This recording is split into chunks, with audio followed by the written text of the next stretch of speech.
Assalamualaikum warahmatullahi wabarakatuh. Bismillahirrahmanirrahim. Rabbi shrah li sadri wa yassir li amri wahlul 'uqdatam min lisani yafqahu qawli. Allahumma shalli wa sallim wa barik ala habibika Mustafa Muhammadin wa ala alihi wa sahbihi ajmain. Nama ba'du.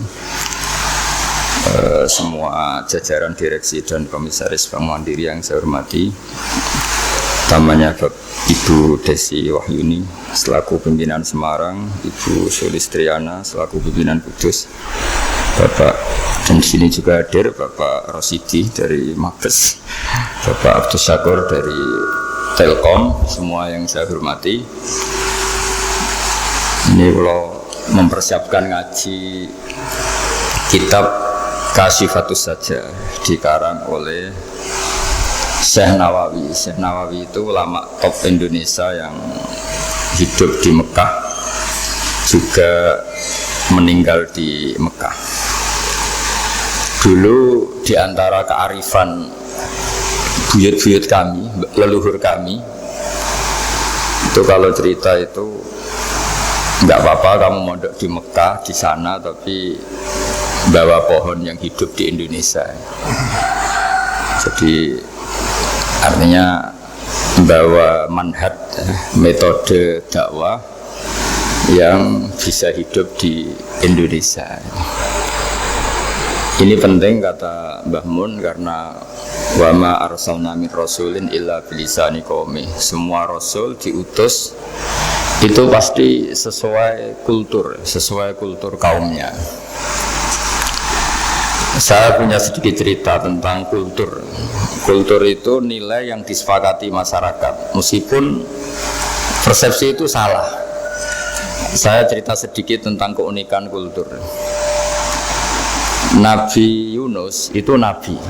Di mana-mana nabi itu mengajak ke tauhid, ajaran yang benar ini.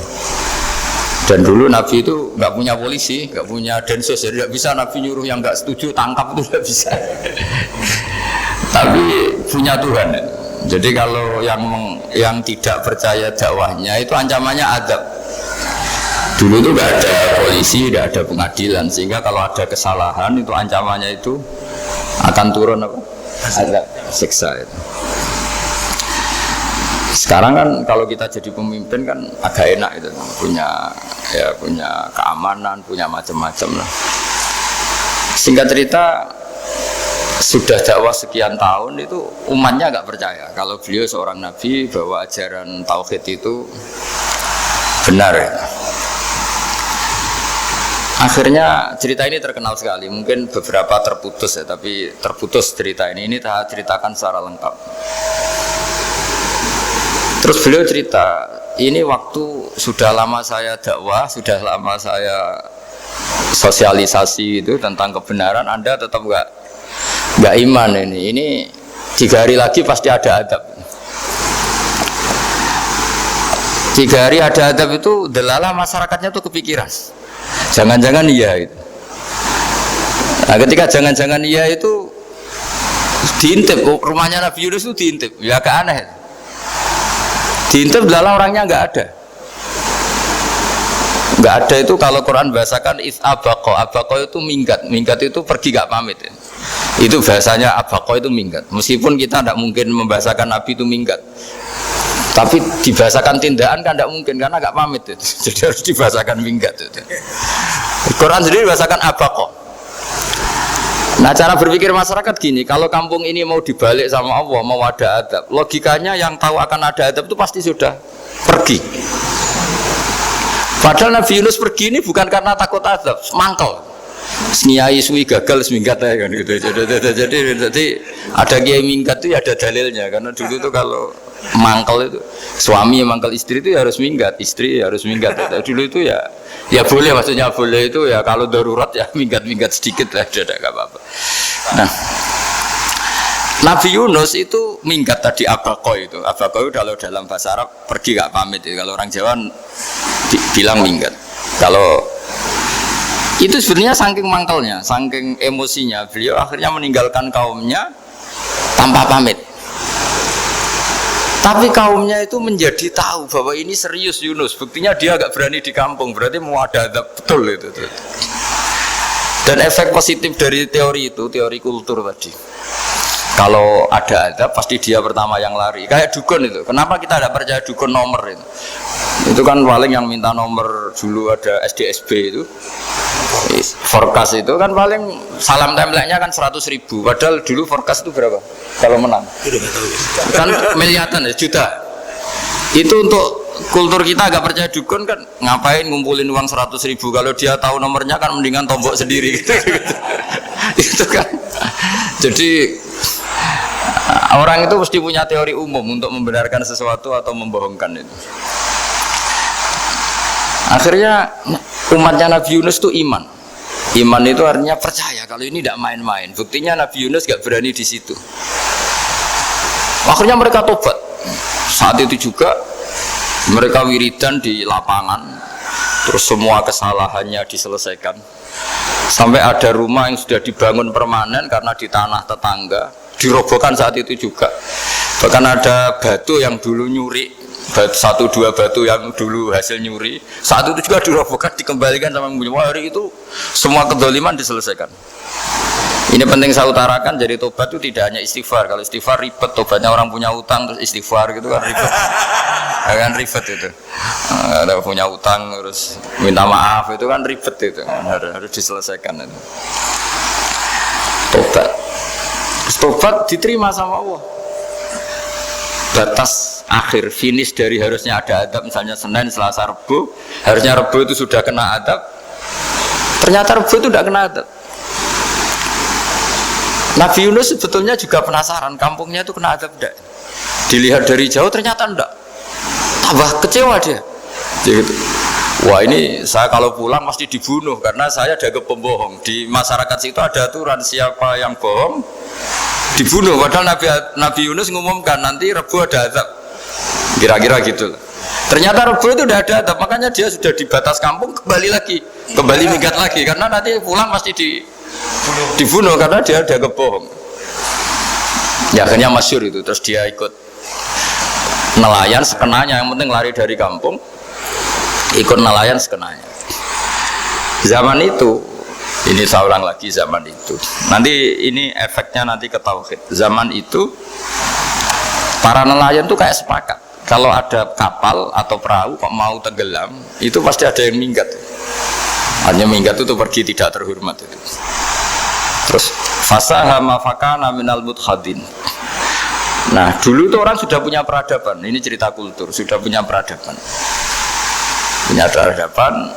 Ya sekarang gini, kalau nyemplungkan salah satu kan tidak adil diundi. Ternyata yang keluar dia Nabi Yunus. Terus mereka tahu ini orang nggak pantas dikorbankan. Dan Nabi di mana-mana itu ganteng. Orang Allah itu punya sunat unik. Nabi itu harus paling ganteng di kampungnya. Nasabnya juga harus paling baik. Kabar-kabarnya juga istrinya harus paling cantik. Itu memang aturannya gitu. Nggak tahu saya. Dulu saya juga janggal. Kenapa Nabi aturannya harus gitu? Tangan-tangan di pemimpinnya LU izin itu. Maksudnya misalnya pemimpin dia pasak keriting itu kan piye gitu rasanya itu. Jadi Nabi itu pasti itu paling ganteng di kampungnya, terus dari nasab ya terbaik, terus rata-rata istrinya itu ya selain solihah itu ya paling cantik. Karena ya dibully kan, sowar tidak jadi Nabi, bujane elek kan ya ribet kalau misalnya ada yang bully gitu kan juga ribet. Singkat cerita terus dia akhirnya ditenggelamkan, dibuang karena beliau seorang nabi. Faltaqamahul khut, beliau ditelan ya. Iltiqam itu tidak digigit, ditelan ya. Karena ditelan beliau tidak ngalami dikunyah, ditelan. Iltiqam itu ditelan. Karena beliau seorang nabi, di dalam batnil khut itu di perut itu dia wiridan, dan barokahnya wiridan itu perut ikan ini menjadi masjid. Dia nyaman di situ, nyaman karena terus ngalami karomah lah. Andikan wali itu ngalamin karomah. Nah kesimpulan dari cerita ini itu apa? Masyarakat itu akan selalu dengan kulturnya sendiri. Para nabi juga punya kultur sendiri. Dan Allah yang ngelola itu semua. Saya ulang lagi, Allah yang ngelola itu semua. Makanya terus dua kultur ini kalau Allah menghendaki itu gampang sekali. Akhirnya yang terjadi apa? Nabi Yunus jadi kasih sanksi Allah karena pergi tidak pamit. Masyarakatnya justru enggak karena tobat. Dan tobatnya masyarakatnya ini karena kekeliruan Nabi Yunus. Keliru dengan makna bukan dosa. Andai kan Nabi Yunus saat itu kok di rumah ingin menyaksikan adab, itu masyarakat mesti gak percaya kan ada adab. Mau ada adab kok dia di rumah gitu. Jadi unik, Allah cara ngelola masyarakat itu unik. Nah, dari keunikan-keunikan cara Allah ini kemudian lahirlah ilmu yang bernama ilmu tauhid, ilmu tawakal, ilmu pasrah nang pangeran itu. Karena kemarin pas Pak Yusuf sama Bu Sulis sowan saya itu tak beri cerita agama itu milik Allah. Sehingga teori yang dikatakan manusia itu ya teori saja, tetap semua itu di tangan Allah. Ya saya saat itu cerita, misalnya saya ditanya, ini besi, materi besi dengan kaca itu kuat mana? Mesti kita menjawab kuat besi. Tapi saya yang mengendalikan besi dan kaca. Ternyata saya punya merencanakan menghancurkan besi, menetapkan kaca ini tak simpan, akhirnya puluhan tahun. Yang ini saya rencanakan saya hancurkan itu. Andai kan si yang menjawab tadi tahu rencana saya mesti kuat bilang kuat kaca. Gitu. Kalau tahu. Makanya contoh paling gampang tadi, dinosaurus itu hewan paling kuat malah musnah itu. Pitik yang nggak kuat sampai sekarang. Karena Allah bikin dinosaurus itu punya rencana dihancurkan itu. Sementara ayam enggak, gue rame-rame dunia gitu. Sehingga ya sudah. Nah, agama itu seperti itu. Agama itu sesuai rencana Tuhan. Sehingga ini cerita Nabi. Sehingga Nabi itu kadang nggak tahu bedanya antara sesuatu yang punya data, punya perangkat-perangkat untuk menuju A misalnya, itu nggak tahu bedanya. Jadi kalau Nabi ditanya misalnya gini, onta itu lahir dari betinanya, dari indukannya bisa, ya bisa. Lahir dari batu, jawabnya ya bisa. Kalau dia seorang Nabi pasti jawab bisa. Kalau Nabi loh ya, bukan direktur mandiri, Nabi itu pasti jawabnya bisa. Jadi kalau Nabi ditanya, mata air itu keluar dari bumi kedalaman 7 meter, bisa. Keluar dari sini, dari meja, jawabannya ya bisa. Karena Nabi itu saking dekatnya Allah, tahu betul bahwa perangkat di dunia ini tidak bisa mendikte Allah. Semua itu kehendak Allah. Logika yang terbangun Nabi itu sebenarnya gampang ya. Kalau kita teliti itu hanya gampang itu, sesuatu yang benar itu pasti bisa dijelaskan secara gampang. Nah ini ngaji tauhid biar tidak terlalu berteori terus. Karena kalau saya cerita uang pinter jenengan. Dan saya tidak ingin pinter tentang uang.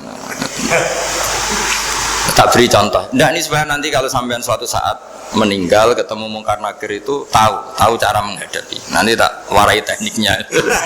Tak warai tekniknya. Bocorannya tadi. Makanya ada cerita agama ini baik sekali. Orang bocorkan ujian nasional itu kriminal, bisa ditangkap parositi. Tapi agama ini pertanyaan mungkar nakir dibocorkan semua kiai, itu nggak ditangkap sama mungkar nakir. Harusnya kan rugi karena ini pertanyaan. Tapi semua kiai kan sudah membocorkan. Nanti pertanyaannya di kuburan itu man rabbuka, Tuhanmu siapa, agamamu apa. Itu kan sudah dibocorkan. Tapi itu nggak dianggap kriminal.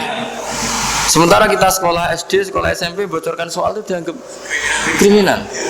Padahal kalau harusnya boleh. Maksudnya kalau menuruti teori itu harusnya boleh kan. Wong pertanyaan mungkar nakir saja dibocorkan kan. Ada dasarnya. Ya tapi kan nggak ada itu. Harusnya boleh. Tapi kan terjadi nggak ujian kalau dibocorkan itu. Aneh agama ini begitu baik. Pertanyaan yang taruhannya surga neraka saja dibocorkan. Kurang apanya baiknya agama ini? Pertanyaan sepenting itu dibocorkan dan kiai-kiai nggak ditangkap sama mungkar nakir ya ada itu aja. Saya ulang lagi ya supaya kita ingat fitrah salimah. Soal Anda modern monggo lah, tapi saya sebagai kiai akan ngajari kalian tentang fitrah salimah. Jadi kalau kamu itu benar-benar beragama, ini misalnya kertas, ini lempengan baja. Kalau kamu beragama kalau ditanya kuat mana? Ya terserah jenengan. Karena bisa saja kertas ini aku punya niat tak simpan di arsip nasional. Baja ini tak niatkan, tak luluhkan, tak hancurkan. Sehingga kalau kita ngomong ya secara materi harus ditambahi, secara materi kuat gajah ya Allah. Tapi secara substansi jenengan ya terserah jenengan, monggo. Nah, di sini yang mulai orang lupa itu karena selalu menjawab pasti kuat gajah. Kata pasti ini yang akhirnya orang menghilangkan teori beragama. Berdasar logika aja. Berdasar logika. Nah, akhirnya para nabi, para wali itu ditanya. Saya punya kitab karangannya Abdul Hamid, orang alim. Kitab itu dulu saya ngaji lama sekali, sampai sekarang saya pelajarin. Manusia itu dijebak hukum adat, padahal adat itu ya tidak terlibat. Misalnya kalau ada telur jadi ayam normal gitu. Ya tadi indukan unta melahirkan unta normal itu, indukan sapi melahirkan sapi normal. Tapi kalau para nabi itu bilang ya nggak normal. Nggak normal artinya tetap ada kekuatan Tuhan. Indukan unta tahu apa tentang unta? Dia punya kekuatan apa? Bisa melahirkan unta, bisa menciptakan unta di perutnya, bisa ada jantungnya, ada paru-parunya, ada ususnya. Dia bisa apa? Di situ ada tangan Tuhan. Gitu. Karena para nabi cara berpikir gitu, melihat tembok ya sama. Tembok sama indukan unta itu sama, sama-sama mungkin mengeluarkan unta. Sehingga ketika Nabi Soleh ditanya, bukti apa kekuasaan Tuhanmu? Apa bisa mengeluarkan unta dari batu besar ini? Jawabannya Nabi Soleh ya bisa, sebenarnya bisa. Dan mukjizatnya Nabi Soleh masyhur itu keluarlah unta dari batu. Karena secara teori ya tadi, coba unta indukan itu apa seorang profesor, apa seorang ilmuwan sehingga bisa menciptakan anaknya itu. Apa dia terlibat dalam menciptakan jantungnya, paru-parunya, ususnya? Kan enggak juga. Telur bisa apa coba? Gobloknya bukan main telur itu kan. Tapi bisa mengeluarkan ayam, dia bisa apa? Nah, para nabi, para wali itu tahu semuanya itu kekuasaannya Allah. Nah, kalau karena kekuasaan Allah bedanya apa dengan tembok? Makanya Nabi Muhammad ketika di padang pasir, semua sahabat bingung nggak ada air, ya Nabi santai aja. Ini gimana Nabi nggak ada air, nanti orang mati kehausan. Nabi ya santai aja. Kamu ingin air katanya? Iya. Nabi nunjuk apa itu ya sudah terus ada air.